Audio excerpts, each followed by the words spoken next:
Namaste and welcome to Daily News Simplified, the what, why, and how of newspaper reading.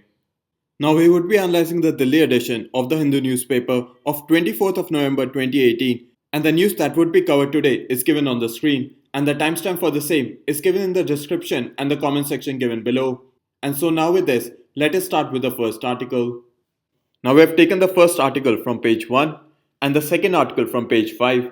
Now what both of these articles talk about is that three major science administrators in India, the first being the Council of Scientific and Industrial Research, the second being the Indian Council of Medical Research, and the third being the Department of Biotechnology, are going to conduct research in herbal drugs, especially with regards to herbal drugs which use marijuana.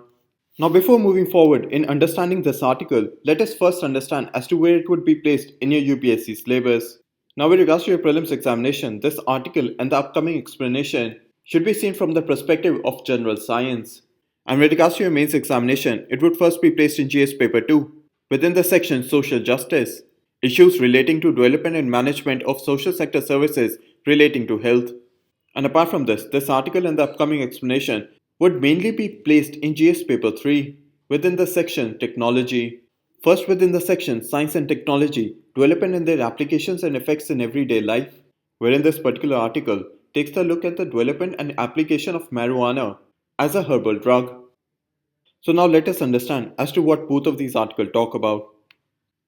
Now as you already understand as to why this article is in the news, that the Council of Scientific and Industrial Research, the Indian Council of Medical Research, and the Department of Biotechnology have gotten together so as to promote research in herbal drugs. And in particular, they would be researching the herbal drugs that have been mentioned in India's traditional medical knowledge systems. And when we say traditional medical knowledge systems, it means the medical knowledge system which is known as Ayush. Now, Ayush means the medical system known as Ayurveda, Yoga and Naturopathy, Unani, Siddha, and Homeopathy.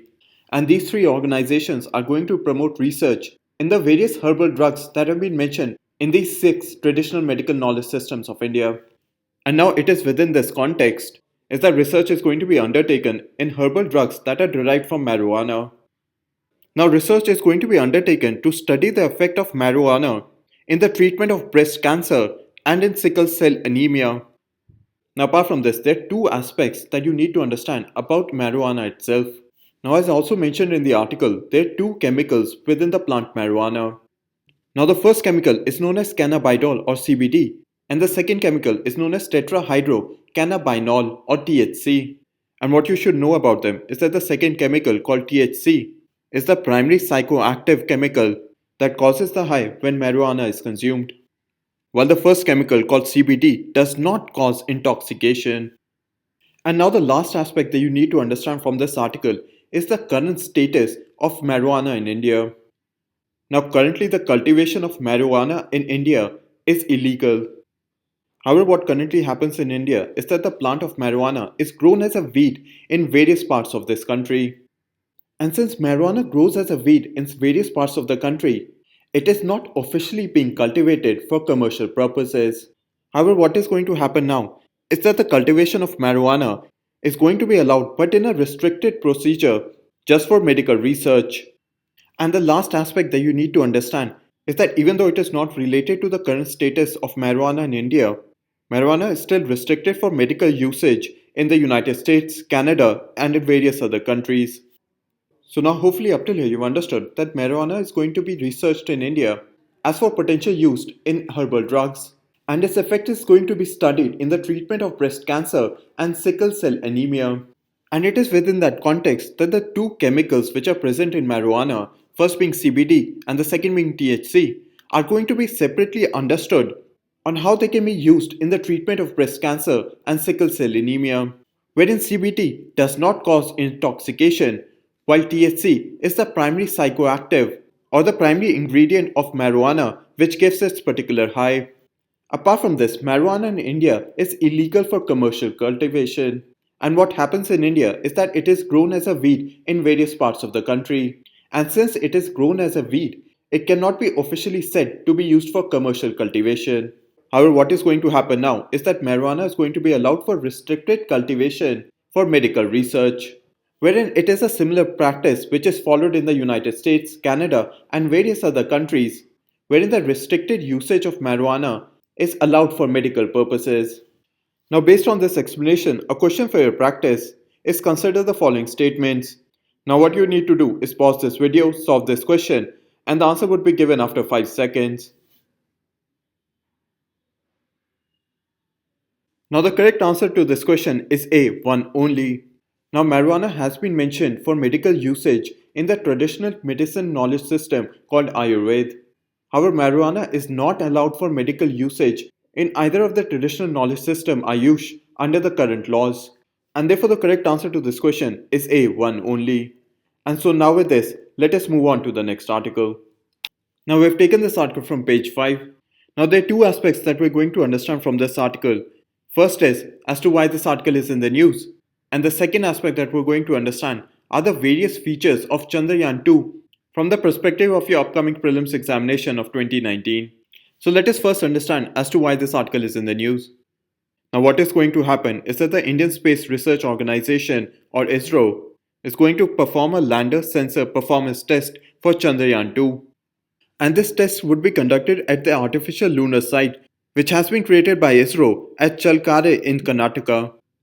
Now, what is going to happen is that Chandrayaan 2 is going to land on the surface of the moon. And this test is being conducted by ISRO to assess whether the sensors are working perfectly so that Chandrayaan 2 can be safely landed on the moon. However, you have to understand that this news is in transition and we'll have to wait and see on how the test that is being conducted by ISRO moves forward. But what is required for you to remember, especially with regards to your upcoming prelims examination of 2019, are the various features of Chandrayaan 2. Chandrayaan 2 would consist of a rover, an orbiter, and a lander. Now, the Chandrayaan 2 lander would be the first from India to have a soft landing on the moon. Now, this fact becomes important for your prelims examination because previously, in the 2009 prelims examination, a question was asked on Chandrayaan 1, which had asked, apart from India, which other country had landed such a probe on the moon earlier? While similarly in the 2016 prelims examination, with regards to the Mangalyaan, one of the statements that it had asked was whether India is the second country to have a spacecraft orbit the Mars after USA, and also whether India is the only country to be successful in making its spacecraft orbit the Mars in its very first attempt. Now, in similar terms, this fact that Chandrayaan 2 would be the first from India to have a soft landing on the moon becomes important from your prelims examination, wherein if the soft landing is successful, India would become the fourth nation to have had a successful soft landing on the moon after USA, Soviet Union, and China. Wherein the most recent one was by China in 2013 and its spacecraft was known as Chang'e 3. Now, the objective of Chandrayaan 2 is to do a remote sensing of the moon. And moreover, Chandrayaan 2 would collect information on lunar topography, which means the study of the natural physical features of the surface. Moreover, it would collect information on mineralogy, as in the type and forms of minerals that are found on the surface of the moon. Elemental abundance, which means measuring the occurrence of chemical elements in the environment. Lunar exosphere, which means the uppermost layer of the moon. And signs of hydroxyl and water ice. Now, hopefully, up till here, you have understood that Chandrayaan 2 would consist of a rover, an orbiter, and a lander. And Chandrayaan 2's lander would be the first from India to have a soft landing on the moon. And if the mission is successful, India would become the fourth country after the USA, Soviet Union, and China to have had a soft landing on the moon. Moreover, the objective of Chandrayaan 2 is of remote sensing of the moon and collect information on the lunar topography, mineralogy, elemental abundance, lunar exosphere, and signs of hydroxyl and water ice. Now, all these features becomes important from your prelims examination point of view. Now, a question for your practice is consider the following statements on Chandrayaan 2. Now, what you need to do is pause this video, solve this question, and wait for 5 seconds for the correct answer. Now, the correct answer to this question would be B, 2 only, since Chandrayaan 2 would make a soft landing on the lunar surface. However, Chandrayaan 2 would study the elemental abundance and signs of hydroxyl and water ice on the moon. And so now with this, let us move on to the next article. Now we have taken this article from page 5. Now the focus of this article is quite small, wherein what had happened is that a particular trial court in the state of Maharashtra had given a death sentence to a particular person. in the year 2013. However, the person who was given the death sentence by the trial court had approached the Bombay High Court, in which the Bombay High Court also confirmed the death sentence for this particular person. And it was in 2015 that this particular person moved his appeal in the Supreme Court against his death sentence, wherein the Supreme Court dismissed the appeal of this particular person against his death sentence in 2 lines. And therefore, it is within that context that a 3 judge bench of the Supreme Court that when appeals against the death penalty is dismissed at the preliminary stage, reason should be given to the convict as to why the court is reaffirming his death sentence. So hopefully you've understood that there was a particular person who was given the death sentence by the trial court, and this decision of the trial court was also upheld by the Bombay High Court. And when this particular person appealed in the Supreme Court in 2015 against his death penalty, the Supreme Court gave a 2 line order in which the reason as to why the Supreme Court was reaffirming his death sentence was not given. And it is within that context that a 3 judge bench has said that when appeal against the death penalty is dismissed in the preliminary stage, the reason should be given to the convict as to why the court is reaffirming his or her death sentence. Now, this is a small news, and from the perspective of your UPSC examination, it should be seen from the perspective of GS Paper 2, within the section Governance, and within the subsection Important Aspects of Governance, Transparency and Accountability, wherein this decision by a 3 judge bench of the Supreme Court is to ensure that there is transparency and accountability with regards to the rights of a convict in knowing as to why he has been reaffirmed the death sentence. And so now with this, let us move on to the next article. Now we have taken this article from page 11. Now what this article talks about is that the price of oil has dipped by 6%, even though there is a fear that the OPEC countries may reduce their production of oil. So what we'll try to understand from this article is why there is a dip in global oil prices.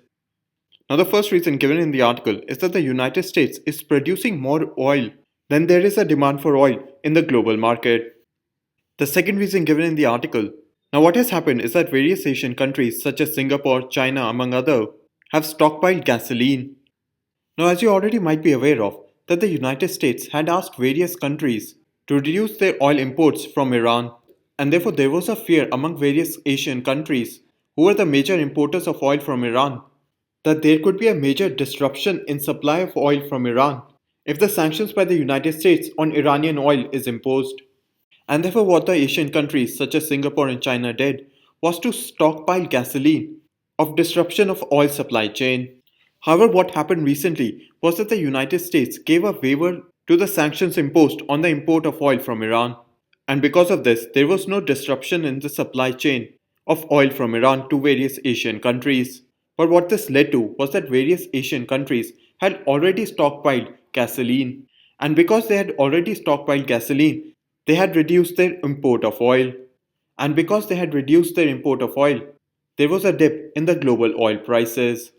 The third reason given in the article is that Saudi Arabia continues to maintain a high supply of oil to the global market.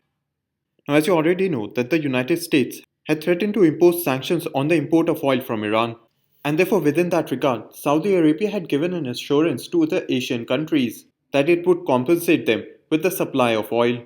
Wherein if China, India or any other Asian country were to reduce their oil imports from Iran by let's say 10 million barrels, then Saudi Arabia had said that it would supply that extra 10 million barrel to that country.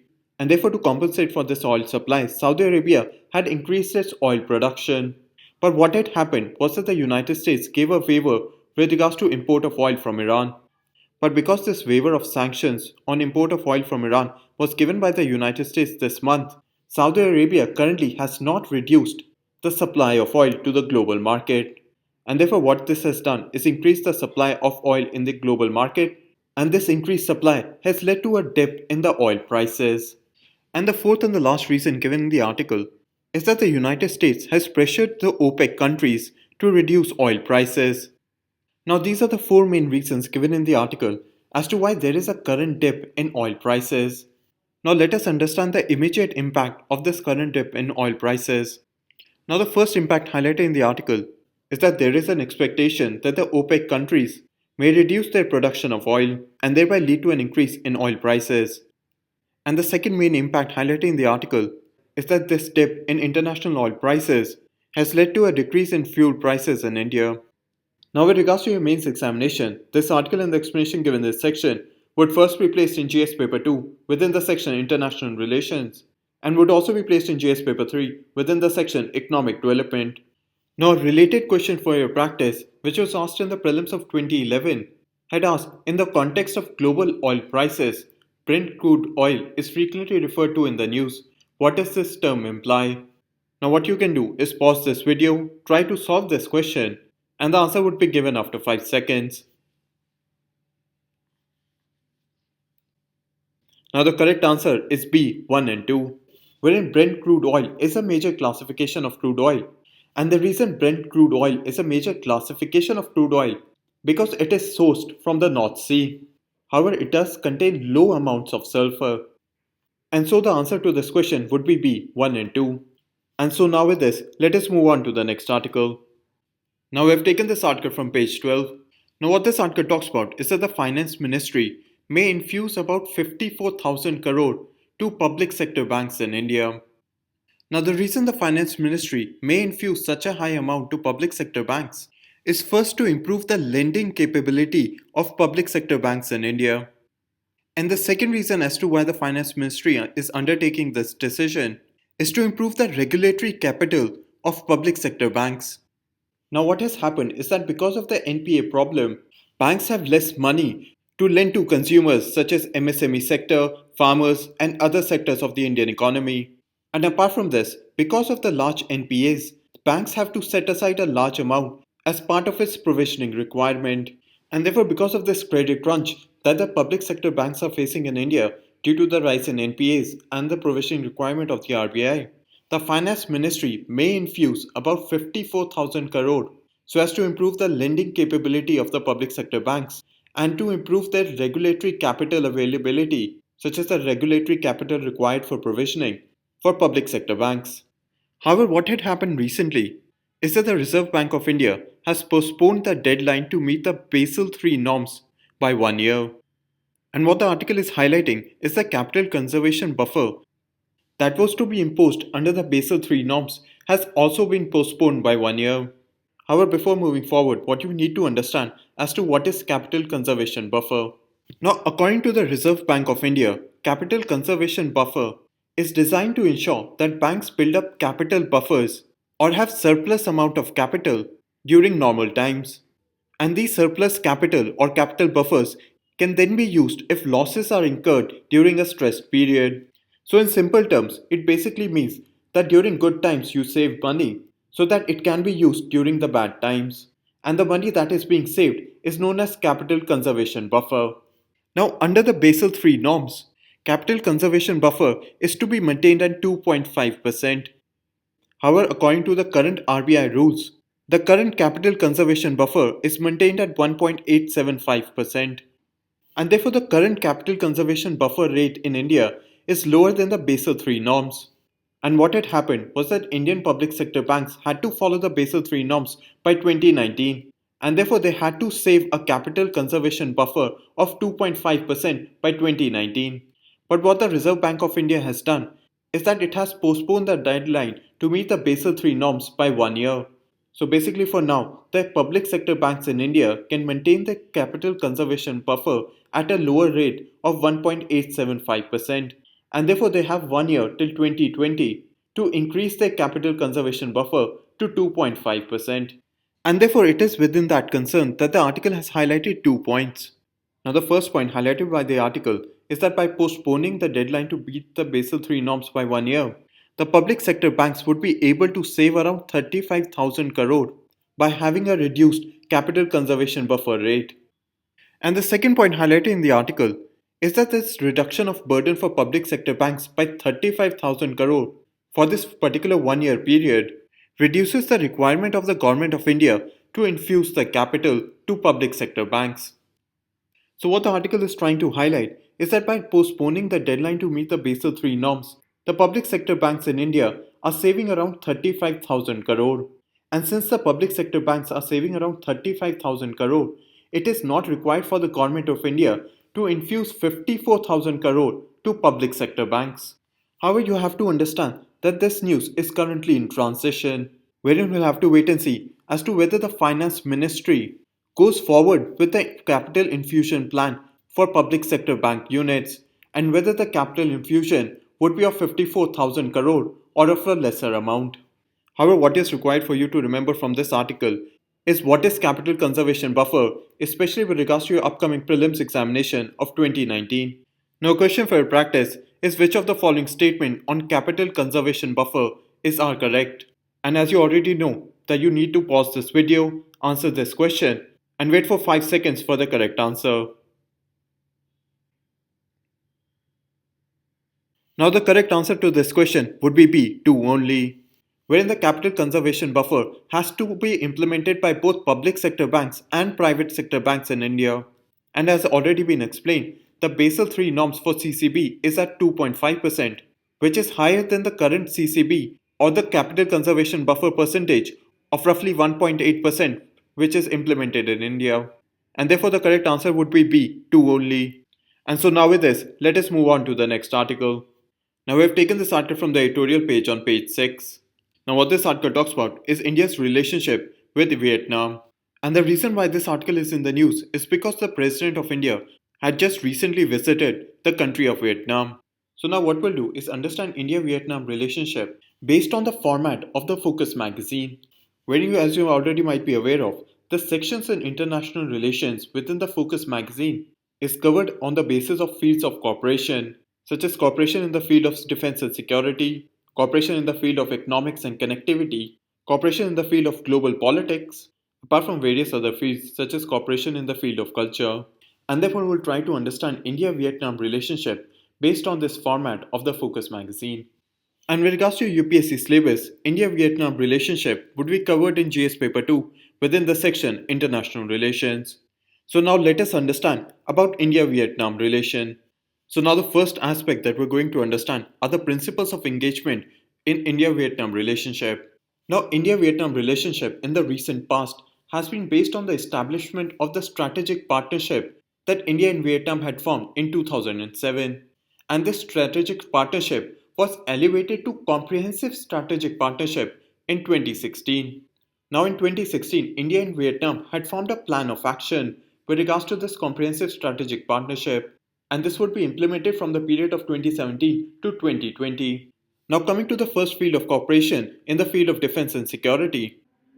Now the first thing that we'll understand are the various dialogue mechanism between India and Vietnam in the field of defense and security, wherein the first security dialogue was held between India and Vietnam in 2018, and this was held between the Indian National Security Council and its Vietnamese counterpart. Apart from that, India and Vietnam also engage in ministerial level defense engagement. Apart from this, India and Vietnam also engage in a defense policy dialogue between the Ministry of Defense of India and its Vietnamese counterpart. And what has been decided during this recent visit of President Kovind to Vietnam was that both countries would hold the first maritime security dialogue, probably in the year of 2019, between their respective navies. The second aspect in the field of defense and security is of defense engagement. Now, India and Vietnam had signed a joint vision statement with regards to defense cooperation for the period of 2015 till 2020, and both countries are working on their defense cooperation based on this joint vision statement. Now, apart from this, India had given a 100 million line of credit to the country of Vietnam. And under this line of credit, Vietnam would be purchasing high speed petrol vessels for the Vietnamese border guards. And most of these high speed petrol vessels would be supplied by India as one of the conditions of giving a line of credit. Apart from this, during the recent visit, India has also offered $500 million line of credit to the defense industry of Vietnam. However, it is yet to be seen on how this line of credit would move forward. Now coming to the second field of cooperation in the field of economics. With first regarding trade promotion, India and Vietnam had signed a memorandum of understanding, and under this memorandum of understanding, both India and Vietnam would take measures to promote bilateral trade and would also take measures for the reduction of trade barriers between both the countries. Apart from this, one of the main aspects of India-Vietnam economic cooperation is of oil exploration.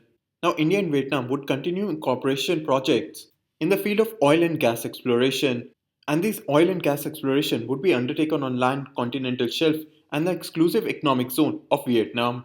Now, what has recently happened is that India and Vietnam were cooperating with regards to oil and gas exploration in the exclusive economic zone of Vietnam. And this exclusive economic zone of Vietnam was located in the South China Sea. And what had happened was that China opposed this joint project of oil and gas exploration between India and Vietnam, since China considered that particular area as Chinese territory. However, what had happened was that India continued with the oil and gas exploration within that area.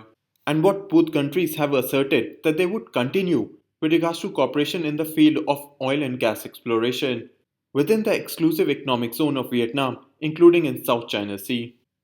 The third aspect of economic cooperation is that India has agreed to facilitate conditions for Vietnam for investing in India, especially within the field of agriculture, which had been decided on an earlier plan of action that was signed between India and Vietnam within the field of agriculture. Apart from this, Vietnam has also agreed to create facilitating conditions for Indian companies, first to invest in new thermal energy plants and also to invest in renewable energy projects. And the third aspect that you need to remember is that India has started a Cambodia, Laos, Myanmar, and Vietnam quick impact projects. And under this project, India would improve rural connectivity in the countries of Cambodia, Laos, Myanmar, and Vietnam. And what India has said that it would create digital villages by improving rural connectivity. And the fourth and the final aspect of economic cooperation between India and Vietnam, wherein India would construct a satellite tracking and data reception station in the country of Vietnam. And now, the last field of cooperation that we're going to understand with regards to India and Vietnam is of global convergence or cooperation in the field of global politics. Now, the first aspect of global politics in which India and Vietnam are cooperating is in the Indo Pacific region, wherein both countries have said that other countries within the Indo Pacific region must respect national sovereignty and international law. There should be a freedom of navigation and of overflight in the Indo Pacific region. And lastly, an important aspect is that there should be freedom of unimpeded economic activities in the Indo Pacific region, where you already understand that China had opposed joint projects in oil and gas exploration of India and Vietnam within South China Sea, which is a part of Indo Pacific region. Apart from this, the second field of cooperation in international politics is with regards to United Nations, where India has said that it would support Vietnam's membership as a non-permanent member to the United Nations Security Council for the term of 2020 to 2021. And in similar terms, Vietnam would support India's membership as a non-permanent member to the United Nations Security Council for the term of 2021 till 2022. Apart from this, one of the main aspects is that Vietnam has also supported and has been a consistent supporter for India to have a permanent membership of a United Nations Security Council, wherein currently there are five permanent members of UNSC, which are United States, Russia, UK, France, and China. And Vietnam has supported India's membership as a permanent member of this United Nations Security Council. And the third and the final aspect of cooperation in the field of global politics would be with regards to South China Sea. Where if you take a look at this map, the red line which has been drawn on this map is considered as the Indo-Pacific region. And then in the middle of the Indo-Pacific region lies the South China Sea. And what India and Vietnam have said is that they'll cooperate in this Indo-Pacific region, especially within the South China Sea. Now, what is happening is that the ASEAN countries are trying to form what is called a Code of Conduct of Parties in South China Sea, wherein this would be a form of international law or international guidelines on how countries should behave in the South China Sea. And both India and Vietnam have supported this Code of Conduct of Parties in South China Sea. And it is mainly seen that this Code of Conduct for South China Sea is being proposed or made so as to control the actions of China within South China Sea. So now hopefully you also understood the main aspects of cooperation in the field of global politics between India and Vietnam. Now, question for practice for your mains examination is that the potential of India's relationship with Vietnam is impeded by the prioritized perspective of security. Examine the emerging fields of cooperation between India and Vietnam. And so now with this, let us move on to the next article. Now, based on what we had studied today, there are three questions for your practice, and the correct answer to each of these questions would be given in the end section of this video. And now with this, we come to an end in the analysis of today's newspaper. Now we move on to the question for today.